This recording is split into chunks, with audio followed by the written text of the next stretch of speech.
lintah guys. Besok semprot penanganan lintah pacet. Ono meneh. Dudu sing cilik-cilik ngono wis enggak enak kok. Soalnya dia kelaparan masa pertumbuhan.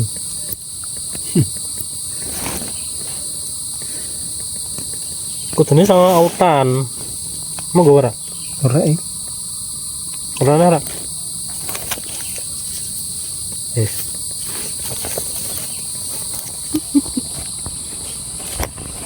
Wah aku ya, wis salah diparani nah.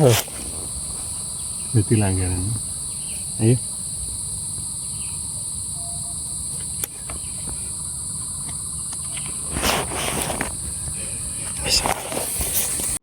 Assalamualaikum warahmatullahi wabarakatuh. Berjumpa kembali dengan Mas Ramu. Kali ini Mas Ramu akan bercerita lanjutan dari pendakian tektok Gunung Ungaran via Bandir. Seperti ini gambarnya kalau utuh ya, ini yang warna ungu ini atau biru tua ini perjalanan kita naik motor. Kalau yang biru muda ini perjalanan trekking atau jalan kakinya. Ini kita mulai trekkingnya dari Bandir ya, kawasan Bandir kita naik. Ini kita menyusuri jalan cor dulu ini di awal-awal pendakian dengan sebelah kanan kebun, sebelah kiri jurang. Dan ini kita masuk ke hutan. Hutannya cukup lebat itu, di sini banyak pacetnya. Panjang perjalanan Bang Ismail yang kakinya banyak diserang. Kalau Mas Ramu dan Pak Dian aman karena pakai sepatu boot, high boot, sepatu boot buat petani itu sampai di bawah dengkul, ya aman alhamdulillah. Ya, perjalanannya cukup panjang ini, termasuk jalur Ungaran yang panjang dan berat. Beratnya karena ya banyak area yang rimbun dan banyak pacetnya. Selain itu juga panjang.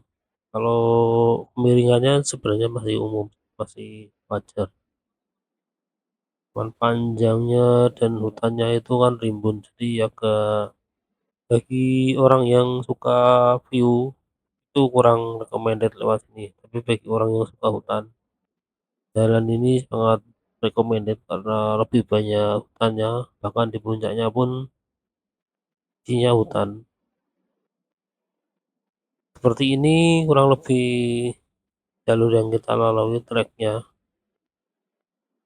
90% hutan ya. Kita nggak bisa melihat pemandangan di seputar Ungaran kalau lewat sini. Tapi treknya cukup menantang bagi Anda yang suka tantangan, bisa berpengalaman berinteraksi dengan pacet.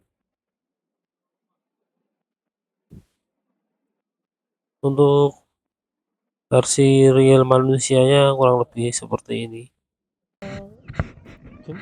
Ini kita mulai start dari kawasan Bantir ya ini. Ini hari Ahad. Alhamdulillah cuaca cerah ini. Kita mendaki bertiga, Mas Ramu bersama Bang Ismail dan Bang Dian. Ini Bang Ismail pakai sepatu lokat sendiri nih. Kemungkinan besar nanti di depan bakal terkena serangan pacet atau mungkin kita ngobrol-ngobrol sebentar sebelum berangkat,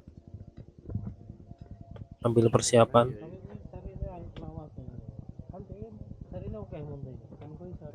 Ini kalau lurus terus itu ada kawasan Buper, bumi perkemahan Banter Hill, dan kawasan kayak taman-taman wisata gitu. Cuman pemandangannya nggak terlalu bagus sih menurut Mas Ramu. Ya bagus sih pemandangan alam gitu, cuman nggak ada view gunung kalau di sini. Nggak nampak Sindoro Sumbing ya, malahan kalau agak ke timur atau ke barat sekalian malah nampak Sindoro Sumbing. Kalau di sini kok ternyata malah nggak nampak. Mungkin karena langsung terhalang bukit atau jataran pegunungan di depan sini ya. Ini kelihatannya kita tuh terlalu banyak ngobrol, nggak jalan-jalan. Harusnya langsung jalan ini. Dulu kan mendaki apa ya? Pakis, Tartan, cuman sing sering ya si Pakis ini. Tapi sini saya aman kabeh mau nih pendaki biasa. Ya cari pinter yang mempengaruhi. Tapi wong Sawang Ali menurutku wis istimewa menurutku loh. Karena paham ilmu nih, cuma nggak nerapin. Masih sempat jalani setahun. Nggak keluar jauh-jauh dari bisa ini orang nyaman. Tapi kan enggak full UL sih. Iya, memang Kayak kan. kita ambil kompornya aja ya lumayan. Iya, aku memang mix. Pasti aku lah cocok. Gue sering kas konten. Pakaian ML kan itu kaos atau kerja sepatu nih.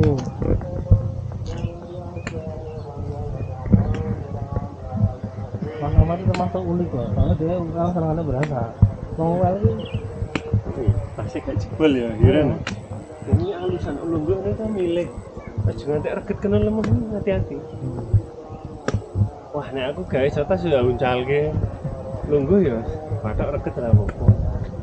Jadi iki delok ngene iki kayak sampe lungguh. Golek nggon sing bener-bener nyaman. Rawat. Ini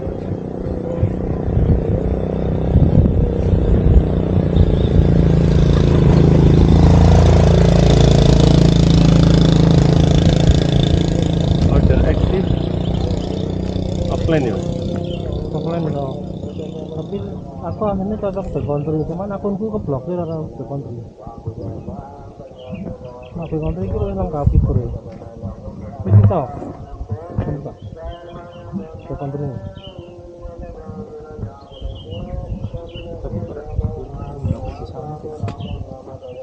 Sinyalin halo.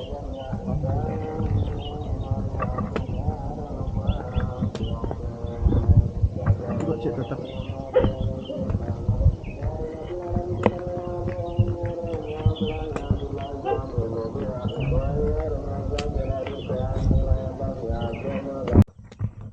Ini langsung kita skip, kita akan masuk kawasan pintu rimba itu di depan. Jadi ini kita sudah berada di penghujung ladang.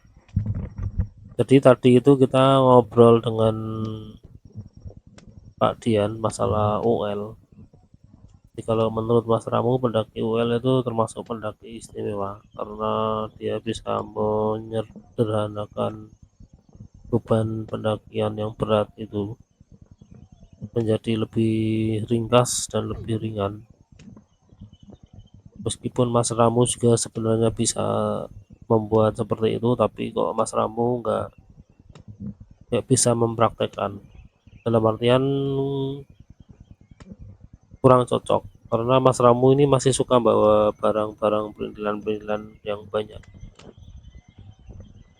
seperti kursi, drone, kamera, sarung, sajadah. Walaupun sarung sajadahnya termasuk outdoor yang ringan, tapi kalau itu dijumlahkan semua kan tetap jadinya banyak. Terus masuk pakaian, sepatu itu Mas Rambo nggak bisa mempraktekkan. Mas Rambo juga nggak cocok dengan tas UL. Lebih suka menggunakan tas konvensional dengan back system yang lebih nyaman.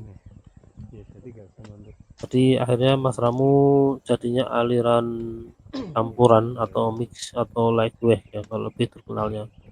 Jadi di pendakian itu kan ada aliran UL ultralight yang memang dia mengejar ringan dan ringkasnya.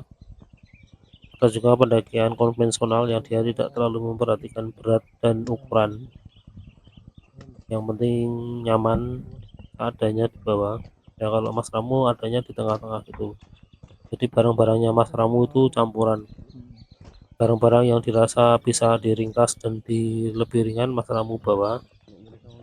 Kalau barang-barang yang butuh kenyamanan Mas Ramu lebih milih yang nyaman, kayak tas, sepatu. Mas Ramu lebih suka pakai yang middle cut atau yang high cut dibandingkan yang low cut. Kalau orang-orang UL itu kan pakainya sepatu low cut atau trail run gitu biasanya. Kemudian dari sisi baju Mas Ramu atau pakaian atas, Mas Ramu juga lebih suka pakai baju yang banyak kantongnya, karena Mas Ramu suka ngantongi sesuatu, ngantongi tisu, permen, dan lain-lain. Nah, kalau UL biasanya pakainya kaos. Kemudian celana juga sama, Mas Ramu suka celana yang banyak kantongnya. Kalau UL tuh lebih suka pakai celana pendek mereka, walaupun ada yang celana panjang tapi yang dikasih. Di kalau Mas Ramu ini lebih cocok disebut aliran LW atau lightweight, campuran atau mixed weight. Ini kita sudah masuk hutan ini, kita sekarang agak menurun dikit sebelum nanti naik lagi di depan. Ini Mas Ramu cek peta dulu. Mas Ramu sebenarnya sudah pernah mendaki lewat jalur sini, cuman ininya kok belum atau hilang. Sebenarnya nggak hilang sih, cuma dicari belum ketemu di laptop yang mana atau di HP yang mana. Karena kan Mas Ramu udah beberapa kali ganti laptop dan ganti HP sejak pendakian dari sini. Jadi Mas Ramu tuh awalnya nemu jalur dari Strava, kemudian pakai pedoman itu kita atau Mas Ramu dan Mr. Mahmud waktu itu berdua mendaki ke sini. Kemudian waktu itu jalannya masih jelas sih. Ini sekarang kita bertiga mendaki mengulang jalur yang sama. Ini sekarang Mas Ramu pakai jalur yang Strava lagi. Tapi yang jalur Strava itu sebenarnya nggak otentik, bukan otentik, maksudnya nggak sesuai realita terbaru dari Mas Ramu terakhir mendaki. Nah sekarang ini udah bertahun-tahun lagi, berarti ada kemungkinan berubah lagi jalurnya nanti. Tapi nanti kita cek aja apakah berubah ataukah sama.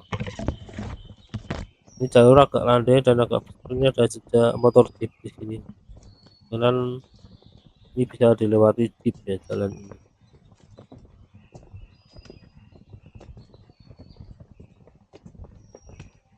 Kita kasih backsound dulu ya. Mungkin nanti kalau ada POI yang baru Mas Ramu sampaikan.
Ini dari sini kita akan mulai jalur pendakian yang sesungguhnya ini.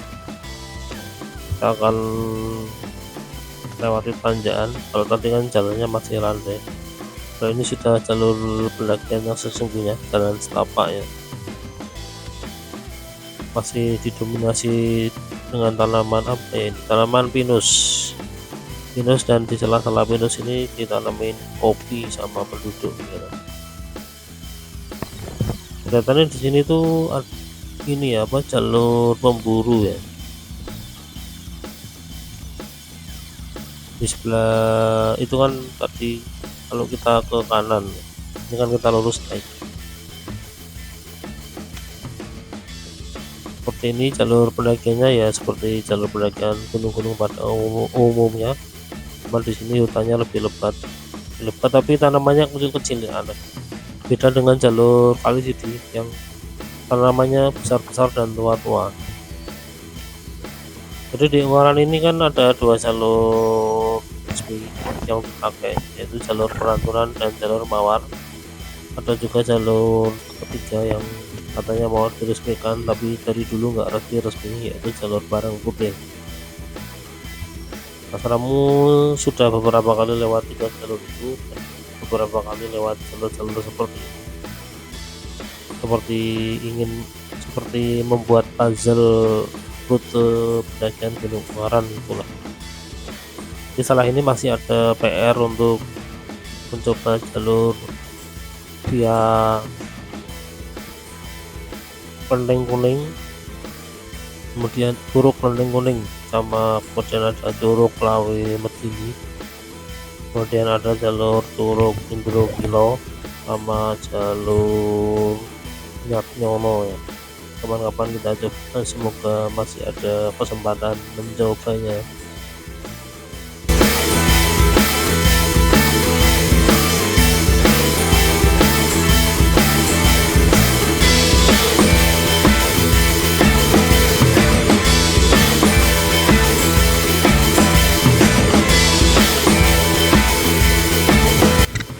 Ini kita skip karena kita sudah ada di pos 1, tapi sempat istirahat dulu sebentar. Sekarang kita mau jalan lagi, kita cek dulu di depan situ. Kita di pos 1 ini ada perempatan jalan ya, jadi kalau menurut perkiraan Mas Ramu, kalau yang ke kiri itu ke arah Curug Indrokino. Nanti kapan-kapan, sebenarnya ini kan pendakian ini juga sebenarnya nanti kita akan turun lewat situ, semoga waktunya ada buat ke situ ya. Ini rencana pendakian awal itu lintas Bantir, naiknya turunnya lewat Curug Indrokino. Sekarang tanjakannya semakin memiring semakin terjal miringannya, cuman masih aman buat 2 WD, nggak perlu bantuan tangan. Vegetasi masih sama, vegetasinya ini pohon merana gitu. Kemudian di bawahnya ini ditanamin kopi, ini bunga-bunganya berserakan ini di bawah.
Ini sampai sejauh ini kok Mas Ramu belum menemukan hewan ya. Suara burung sih ada, tapi nggak terlalu rame. Beda dengan di jalur Mawar sama jalur Peranturan itu masih banyak lutung.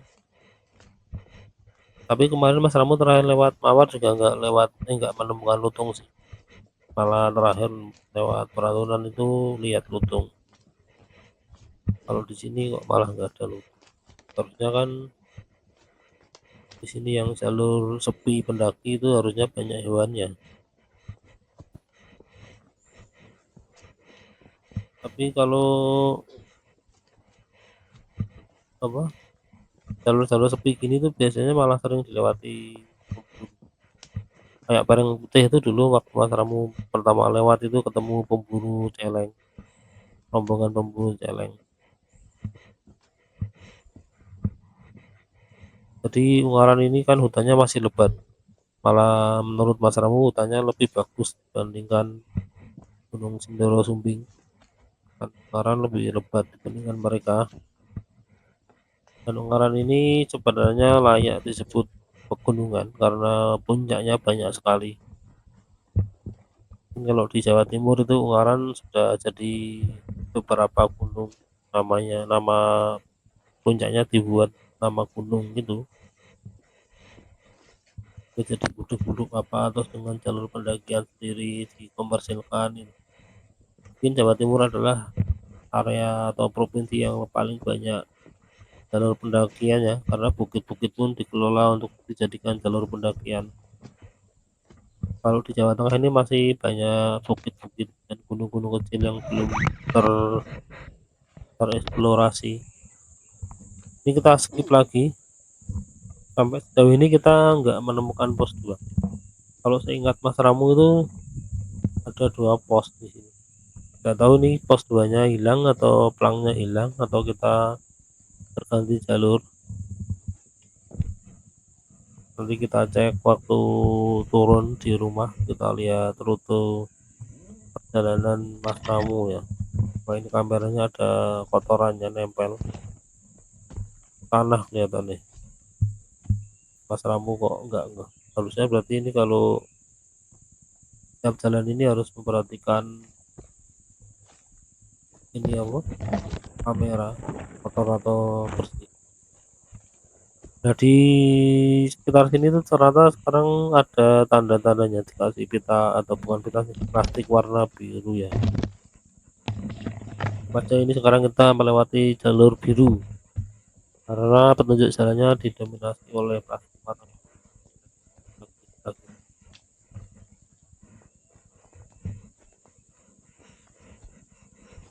Nah, ini kalau dilihat di video kan ini nggak nampak jalurnya yang mana. Nah, karena memang jalurnya samar-samar makanya dikasih plastik warna biru. Kelihatannya pasti ini di depan semakin tidak terlihat jalurnya. Untuk vegetasinya masih sama ya, rapat dan nggak tahu ini namanya tanaman apa. Ada paku-pakuan di depan.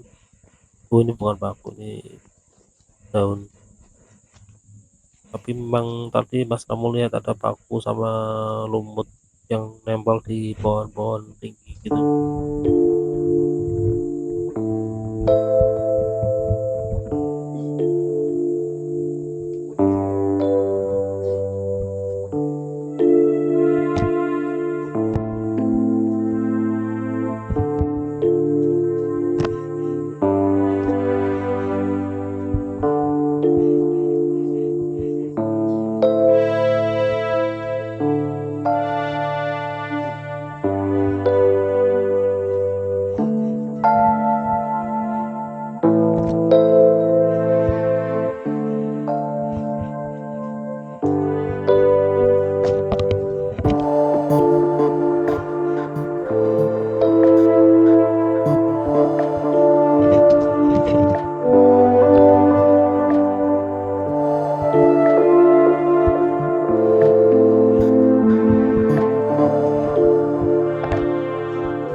Di sini kita kehilangan jejak jalur biru di area kebun kopi ini.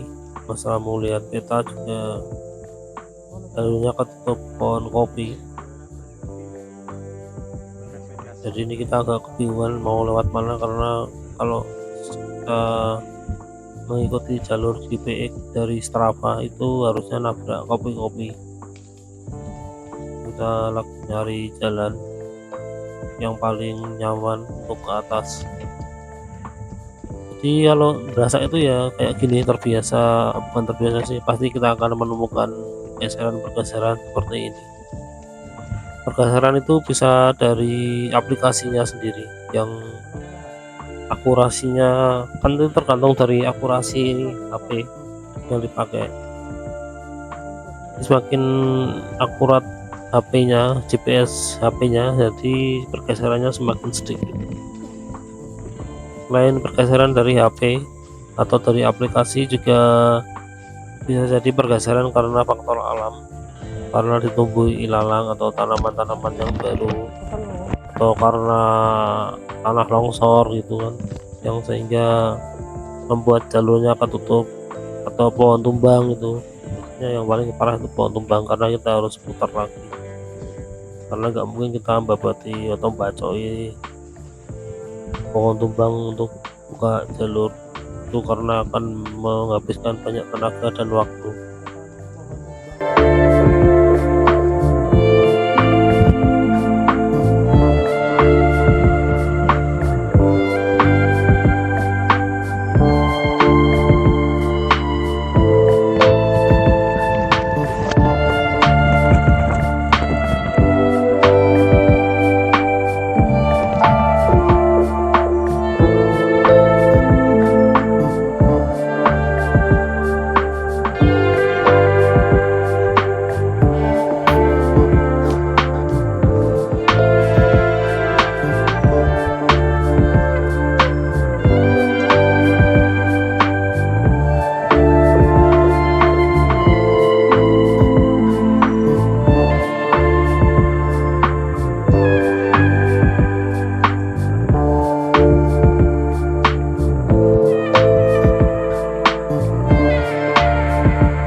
Ini Mas Ramu ngecek peta dulu, kok agak aneh jalurnya.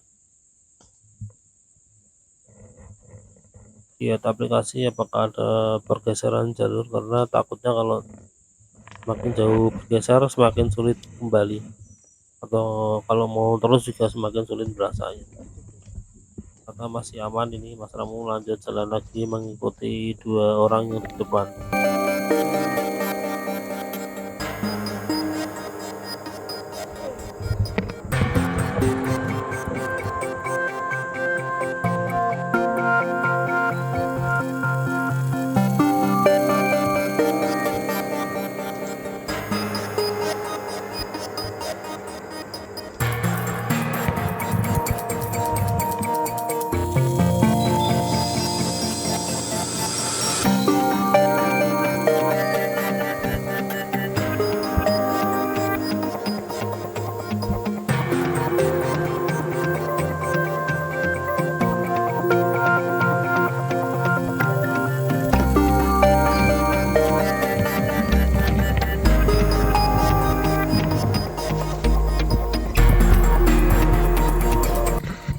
Ini kita skip, kita langsung jalan lagi. Ini jalan semakin terjal dan semakin rimbun, dan di sini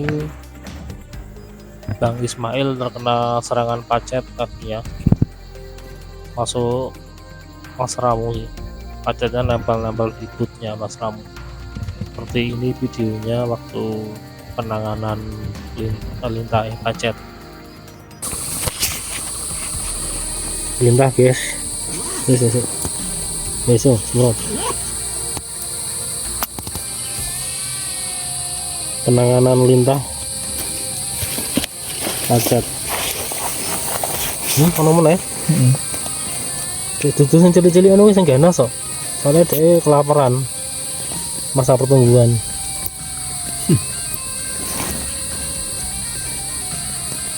Kudune sama autan. Mau gue ora? Ora ya. Ora ora.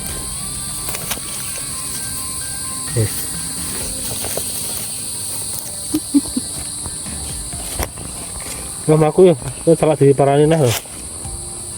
Jadi langganan. Ayo.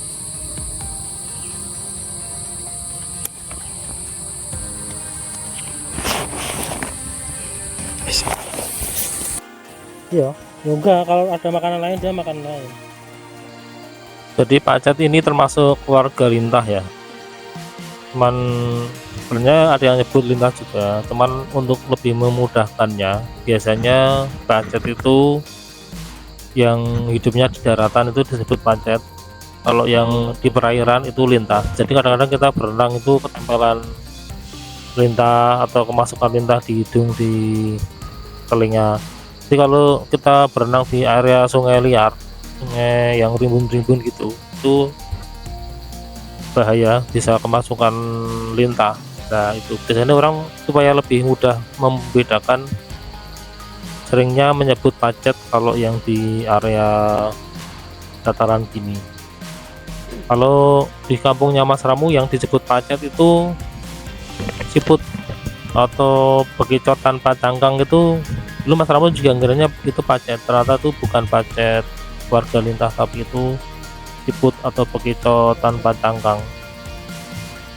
Untuk penanganan pacet di pendakian, kalau kita mendaki di daerah-daerah rimbun seperti ini, kita bisa melakukan tindakan pencegahan dengan menggunakan obat lotion anti nyamuk ya. Jadi dioles-oleskan di kain atau di kulit-kulit kita, itu pacet nggak mau nempel atau menghisap darah kita. Tapi kalau penanganan sudah ketempelan kayak tadi Bang Ismail itu kalau selama ini kan kita mengenal orang-orang itu menggunakan air tembakau, itu cukup merepotkan, terutama bagi kita yang bukan pecandu rokok. Jadi Mas Ramu biasanya menggunakan hand sanitizer, karena kan Mas Ramu selalu membawa hand sanitizer kalau mendaki gunung seperti ini. Walaupun Mas Ramu jarang menggunakan hand sanitizer, karena Mas Ramu lebih sering makan menggunakan sendok lipat yang kecil itu. Hand sanitizer itu ya buat darurat kalau Mas Ramu lupa bawa sendok, jadi Mas Ramu muluk gitu kan, jadi tangannya disemprot-semprot pakai hand sanitizer. Nah kalau kejadian seperti ini, ada serangan pacet, itu bisa disemprot hand sanitizer pacetnya. Cukup sekali aja, jangan membabi buta, disemprot banyak-banyak, nggak efek, sama aja. Jadi disemprot sekali dia akan lepas sendiri. Kenapa nggak dijabut, kenapa harus disemprot dan dia lepas sendiri? Itu ada perbedaan signifikan. Kalau kita paksa jabut, itu nanti gigi pacetnya itu akan tertinggal di kulit, sehingga darah itu semakin ngocor. Nah kalau kita semprot kemudian dia lepas sendiri, dia itu akan menghentikan enzim anti pengencer darah, itu namanya apa Mas Ramu lupa. Jadi ada dua hewan yang dia itu menggunakan enzim anti penggumpalan darah, yaitu nyamuk dan lintah, dari keluarga nyamuk dan keluarga lintah, karena dia akan menghisap darah. Jadi ketika dia menggigit kulit targetnya atau hewannya atau manusianya, ketika dia menggigit kemudian dia akan mengeluarkan enzim tersebut supaya darah itu tidak mengumpal, karena pada umumnya atau alamiahnya ketika terjadi bukaan atau luka, darah itu akan menyuruh atau mempunyai kekebalan yang menyuruh darah supaya mengumpal, supaya tidak mengucur keluar. Nah itu nyamuk sama lintah itu menggunakan enzim itu untuk supaya darah bisa disedot, tidak mengumpal.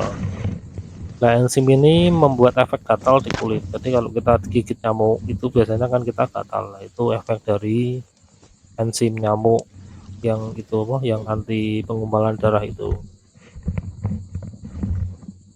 Selain menggunakan hand sanitizer atau alkohol, bisa juga menggunakan air garam. Jadi hewan-hewan berlendir itu kelemahannya pada garam. Jadi kalau kita taburi garam itu mereka pasti akan mati karena akan terjadi peristiwa osmosis, di mana garam itu akan menyerap lendir-lendir dari hewan itu sehingga hewannya itu akan mati kering. Atau bisa juga menggunakan air garam, garam dilarutkan kemudian disemprot-semprot gitu. Tapi ya itu repot juga sih, kita harus mempersiapkan. Ya paling kalau bagi Mas Ramu paling praktis ya menggunakan hand sanitizer. Karena kan itu termasuk salah satu perlengkapan P3K.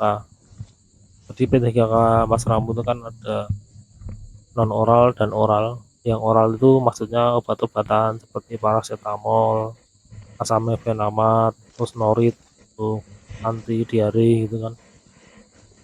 Yang non oral itu kayak plester, benang, talon pas, plester, apalagi yang perban, masukin sanitizer itu peralatan non oral, terus korek api, korek gas ya. Terus sama satu lagi itu yang korek namanya apa, fire starter. Jadi itulah salah satunya kenapa Mas Ramu itu nggak cocok buat OL karena peralatan P3-nya Mas Ramu termasuk lengkap. Dibagi dua, Mas Ramu Pak sampai bagi dua kan P3 oral dan non oral.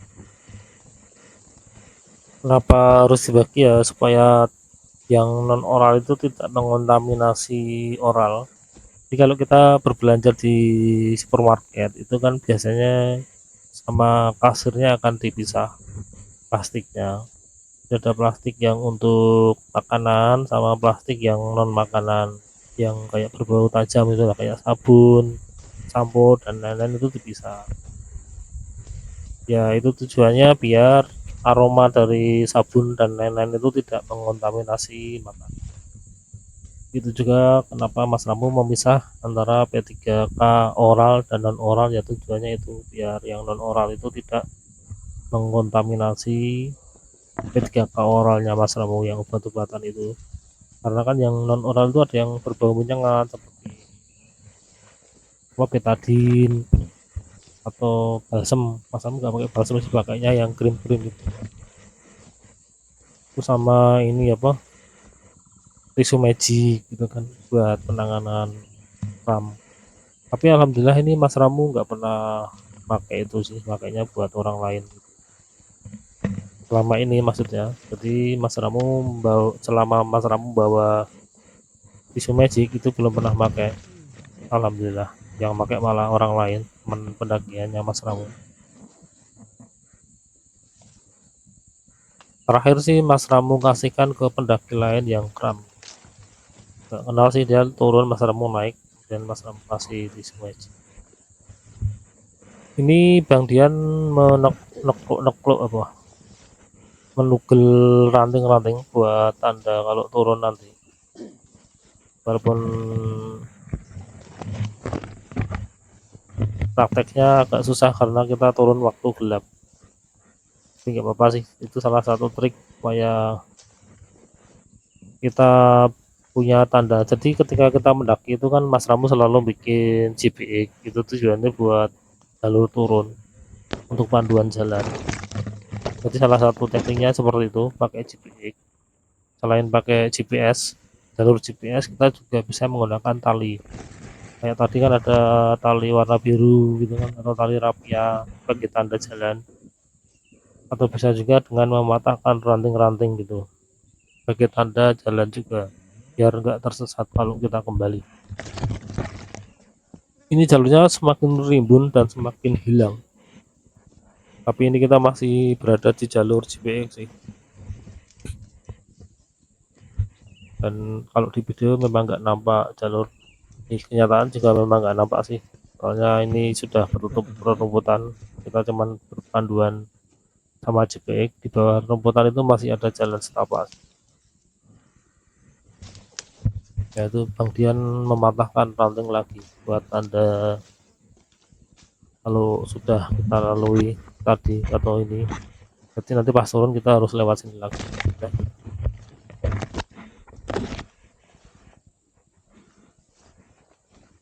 Dari tadi kita sudah berjalan 3 jam lebih ya ini. 8, 9, 10 ya, ini sudah hampir jam 11 dan pemandangannya ya cuman kayak gini terus, ilalang dan tanaman-tanaman gini, ada pemandangan keluar dari gunung untuk memandang lingkungan sekitar, atau nanti di puncak apakah masih bisa melihat puncak Budak atau malah sudah ketutup juga puncaknya. Dan kalau kita mendaki ini jangan lupa berdoa, a'udzubillahi kalimatit tamatan min syarri ma khalaq. Itu kalau kita duduk sejenak atau istirahat di tempat asing, itu tujuannya kita berlindung kepada Allah dari makhluk yang terlihat dan tidak terlihat. Jadi hadisnya itu bunyinya kalau kita singgah di tempat asing kemudian membaca doa tersebut, maka kita akan terhindar dari bahaya dari makhluk jahat yang terlihat dan tidak terlihat. Ini ternyata rain covernya Mas Ramu tuh mingklik-mingklik mau jatuh ya. Jadi rain covernya Mas Ramu itu jatuh waktu Mas Ramu berjalan di depan. Kemudian akhirnya enggak Mas Ramu pakai. Ini memang kelihatannya rain covernya murahan tasnya ini. Jadi enggak presisi, enggak kencang, harusnya ada tali yang mengelilingnya biar lebih kencang. Seperti ini kondisi rumputnya sebahunya Mas Ramu ini. Ini kita harus merangkak 4 WD karena ini kita ketemu jalan tanjakan, ketemu dada.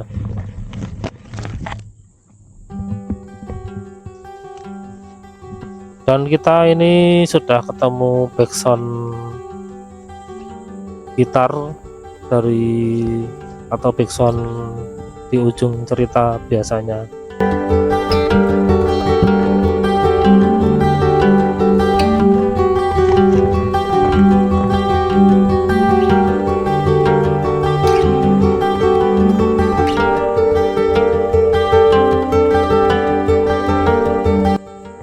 Untuk cerita kali ini kita mulai dari kawasan Banter sampai area hutan sini, nggak tahu ini namanya area apa karena di jalur ini nggak ada pos-posan. Cuman tadi sampai sejauh ini nemu pos 1, pos 2 nya tidak terlihat atau terlewatkan, nggak tahu antara kita sudah pindah jalur atau memang plakatnya sudah hilang. Jadi untuk part berikutnya, part dari area sini, hutan sini sampai puncak atau mungkin sampai turun kembali, kita lihat besok durasinya gimana. Sampai di sini dulu cerita Mas Ramu kali ini, part 2 dari series pendakian Gunung Ungaran yang Banter. Sampai bertemu kembali di cerita Mas Ramu selanjutnya di series Banter ini, lanjutan kali ini, atau mungkin di cerita yang lain. Kelihatannya sih setelah ini ada cerita explore piramida Rawasari. Wassalamualaikum warahmatullahi wabarakatuh.